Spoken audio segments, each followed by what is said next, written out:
Hello everyone, it's Mark Goodacre here. Welcome to the NT Pod, podcast all about the New Testament and Christian origins. It's episode 24, and today we're going to be asking, was Mark the first gospel to be written?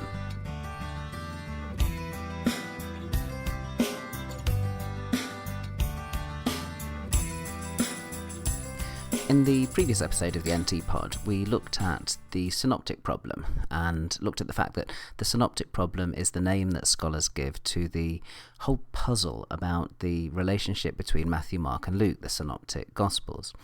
And we ended before we'd actually got to the question of which is the first of those synoptic gospels. Is any one of them the source for the other two? Well, as anyone who's familiar with New Testament scholarship will know, there's a really major consensus view on this, and I say really major because it's shared by probably at least 90-95% of those scholars writing on the area. But of course, consensuses are fickle, so it's always important to examine our reasons for believing this. Now, I'm with the majority on Markan priority, the idea that Mark is the first gospel to be written, and I'll lay out a couple of reasons why I think it's the most plausible explanation of the evidence. One thing, though, that we should probably say is that it's still a relatively modern concept, the idea that Mark was the first gospel to be written, because the consensus of the early church was that Matthew was the first gospel, and that's been the viewpoint for much of Christian history. And it's really only because of scholarship beginning in the mid-19th century or so, and continuing right through the 20th century, that people really have come to accept the idea, just on internal grounds alone, that Mark is much more likely to be the first gospel than the second or the third one. Now, the way that I like to focus this question is to say, well, in Mark, you haven't got much material that's not in Matthew and Luke. In other words, unlike those categories special Matthew and special Luke, the bits of material that are in just Matthew and just Luke, there's not much material that's in only Mark. In fact, you can tot them up very quickly. And the interesting thing is that the special Markan material, the stories or the sayings that are just in Mark, are quite unusual. And straight away that forces a question, because if the special material, the material that's only in Mark, is kind of unusual, straight away you'll be saying to yourself, well, isn't it more likely that Matthew and Luke both omitted that material than that Mark went out of his way to include that material? Let me explain what I mean. One of the pericopes that's only in Mark is the story of the blind man of Bethsaida in Mark chapter 8. And it's a curious story because Jesus attempts to heal the man, and it takes a couple of goes to do it. So the first time that he heals the man, he says, "What do you see?" And the man says, "I see people walking around like trees." And so then Jesus heals him again, and this time he is fully restored. And that's not the kind of healing that you ever get in Matthew and Luke. In Matthew and Luke, healings are always instantaneous. They don't ever take a while to happen. So you can imagine why Matthew and Luke would both want to omit that story. The same thing is true with another story in the special Markan material, and that's the story of the man who runs away naked at Jesus' arrest in Mark 14. It's a peculiar little story, only a couple of verses or so. And given its rather enigmatic nature, it's easier to imagine again why Matthew and Luke would have omitted that story than why Mark would have gone out of his way to include it. Of course, it's never impossible to say, well, Mark could have added these kind of stories, and that's where you have to bring something else in, something that relates to this, which is to say, well, okay, if these stories, these little bits of special Mark, are kind of unusual, what about the stories that Mark would have had to have omitted if he was working from Matthew and or Luke? And when you start looking at this kind of material, you start saying, well, there's quite a lot of congenial material there that you would expect Mark to have included. If you remember from last time that we looked at these kind of synoptic issues, I detailed the fact that you've got 200 or 250 or so verses of double tradition material that's just in Matthew and Luke. Now, if Mark is the third gospel, then what's happened there is this is all the stuff that he's omitted. And you have to say, is it the kind of thing that he would have omitted? Would he have omitted this material deliberately in order to include those other stories about things like the blind man of Bethsaida and the man running away naked in the garden? Well, the kind of thing that he omits is a lot of the material that's in Matthew 5 to 7, the Sermon on the Mount, including things like the Beatitudes, the Lord's Prayer, and so on.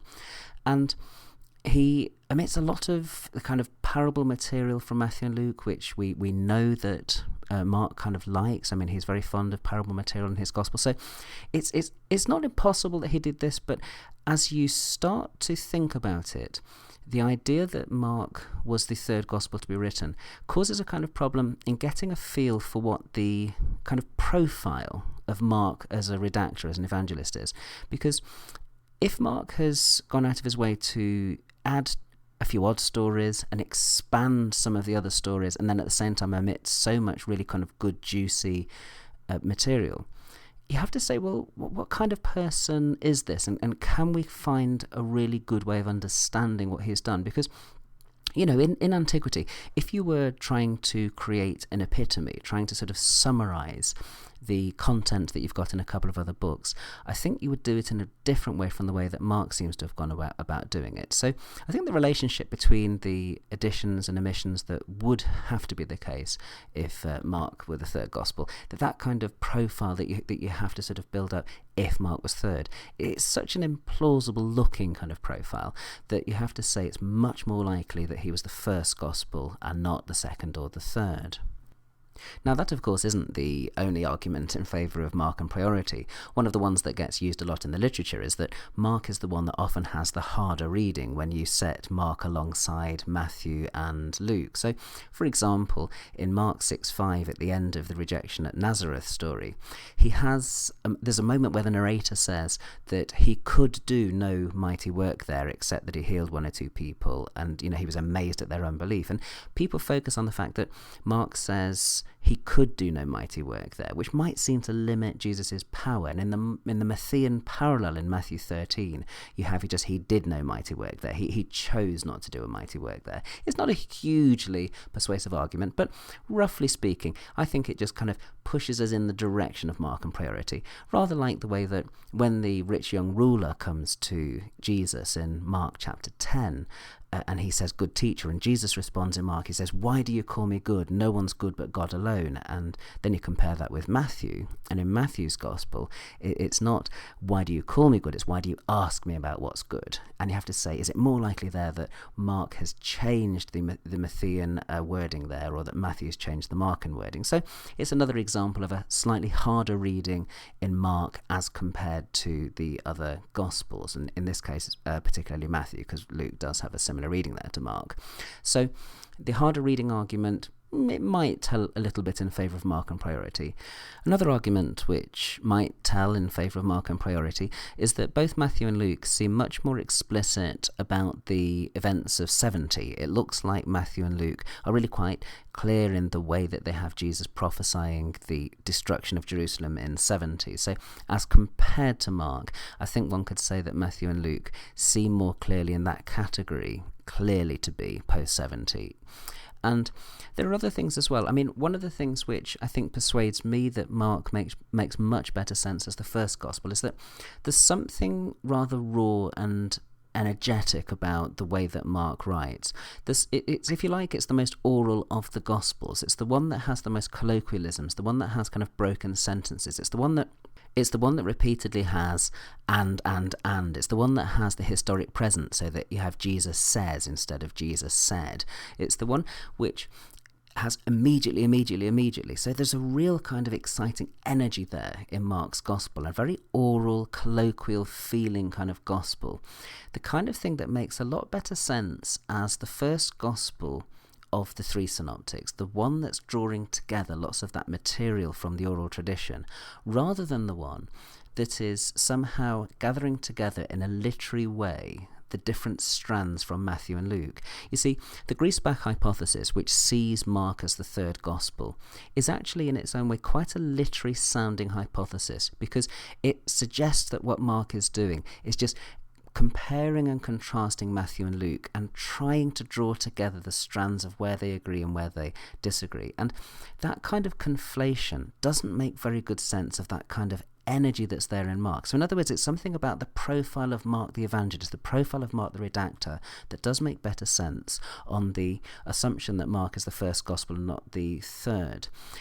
I think it's the case that Mark is somehow that kind of brutish genius who gets the whole kind of gospel writing thing going. He's the one that kind of sets the whole fire going, and he is not the kind of person who is carefully conflating in a rather patient way that is suggested by those that think Mark was the third gospel, conflating the earlier two. So the picture that I form in my head of Mark really makes him much more likely, I think, to be the first of the gospel writers. Now, all of those arguments are ones that have been used in the past in the literature in different ways. I mean, I've put my own particular spin on them. I have developed my own argument for Mark and priority, but rather than just cover that in a couple of minutes in one whole NT pod that's dealing with Mark and priority, I've decided to save that one for the future. I'll just reference it now. I don't know yet which episode it'll be when I deal with it, but it's an argument from Editorial Fatigue, and it's an argument that suggests that when Matthew and Luke are copying material from Mark, when they're copying stories and accounts from Mark, what they do is they often change material right at the beginning of the story, but then drift into the wording of their source afterwards. And I think it's a group of data, it's a kind of phenomenon that makes much better sense if Mark is the first gospel and Matthew and Luke are copying from them. But I want to take a little bit of time to explore that theory in more detail in a future episode of the NT pod. But that's some of my reflections for now on the theory of Mark and priority, the idea that Mark was the first gospel to be written, and it's the second of our 3 back-to-back episodes on the synoptic problem. Next time I'm going to be looking at the other major issue in synoptic problem studies, and one that I do have an opinion on, and that's the question of whether or not Q existed, and that'll be coming soon on the NT pod. Thanks very much for listening to the latest episode of the NT pod. It's been good to have your company. You can find me on the web at podacre.blogspot.com, on iTunes or Duke University's iTunes U. And if you'd like a little bit more, I've got an extended episode on this topic, which is based on a lecture that I gave at Duke University as part of my Introduction to the New Testament course. You should be able to find it on the feeds. It's headed NT Pod Extended Episode 2. Thanks again for listening, and I'll see you soon.